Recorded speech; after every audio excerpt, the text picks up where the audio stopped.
بسم اللہ الرحمن الرحیم۔ تو ہمیں سوچنا ہوگا، حضرت امام حسین رضی اللہ تعالی عنہ نے فرمایا تھا وَمِثْلُنَا لَا يُبَايِعُ، یہ نہیں کہا تھا کہ میں یزید کی بیعت نہیں کرتا، کہا میرے جیسا شخص یزید کی بیعت کر کیسے سکتا ہے۔ یزید فاسق مولن تھا، یزید شراب پیتا تھا، مسلمانوں کا قاتل تھا، فاجر تھا، اور امام حسین رضی اللہ تعالی عنہ کی پرورش آغوش نبوت میں ہوئی تھی۔ تو یزید کے ناپاک ہاتھ میں امام کا ہاتھ کیسے آ سکتا تھا؟ لوگ سر بچانے کے لیے ہاتھ دے دیتے ہیں، اور امام نے ہاتھ بچانے کے لیے سر دے دیا۔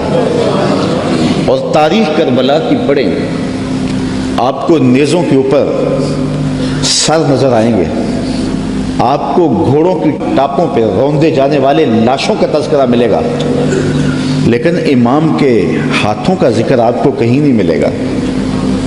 امام کا سر نیزے کی نوک پہ تھا، لاشیں گھوڑوں نے رون دیے، امام کے ہاتھ کدھر گئے؟ شاید قدرت نے اٹھا لیے ہوں کہ کوئی یزیدی امام کا کٹا ہوا ہاتھ نہ اٹھا لے، اور پھر یزید اس ہاتھ کو اپنے ہاتھ میں ڈال کر کے کہے چلو اس طرح ہی صحیح، امام کا ہاتھ تو میرے ہاتھ میں آ گیا۔ امام کی عظمت کا پہرا رب نے دیا، اور ان کی آبرو کا پہرا رب نے دیا۔ امام حسین کا کٹا ہوا ہاتھ بھی یزید کے ہاتھ میں نہیں آیا۔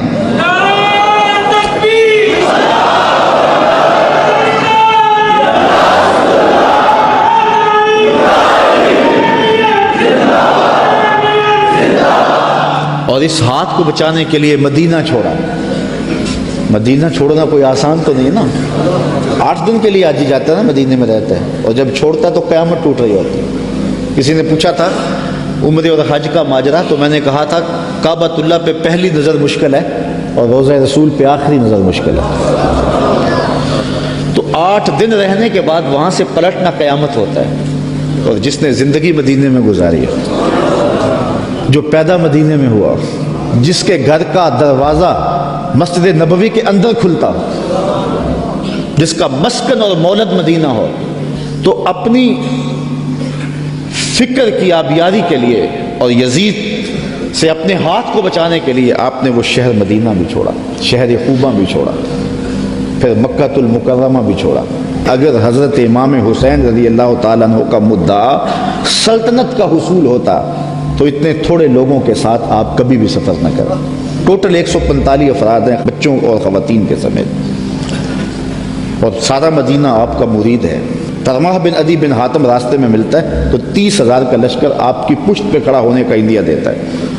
آپ فرماتے مجھے یہ بھی قبول نہیں ہے۔ یزید کا مکروہ چہرہ بے نقاب کرنے جا رہے تھے، اور اس شہادت کو چومنے جا رہے تھے جس کی بشارت رسول اللہ نے دی ہوئی تھی، اور پھر بڑھتے گئے، اور اٹھنے والے قدم حضرت امام کے پیچھے نہیں ہٹے، اور قیامت تک لوگوں کو درس اور سبق دے گئے کہ حق کے لیے جان کا نذرانہ پیش کرنا پڑے تو یہ سودا سستا ہے۔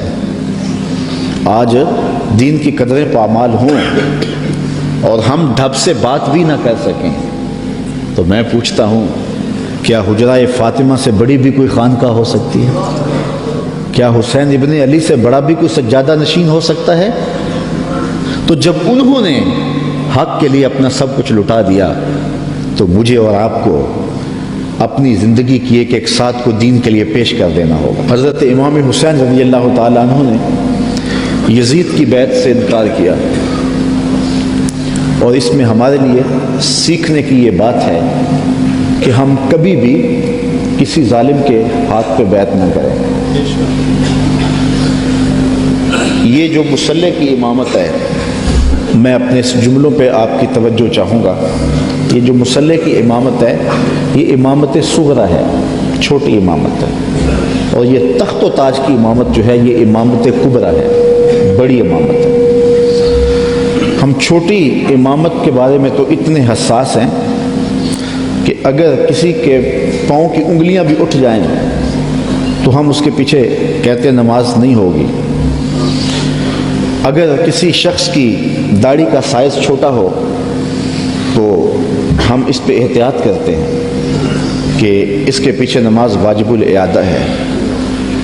تو یہاں تو داڑھی کا سائز اور انگلیوں کا لگنا اور اٹھنا بھی دیکھتے ہیں، پھر نماز ہے۔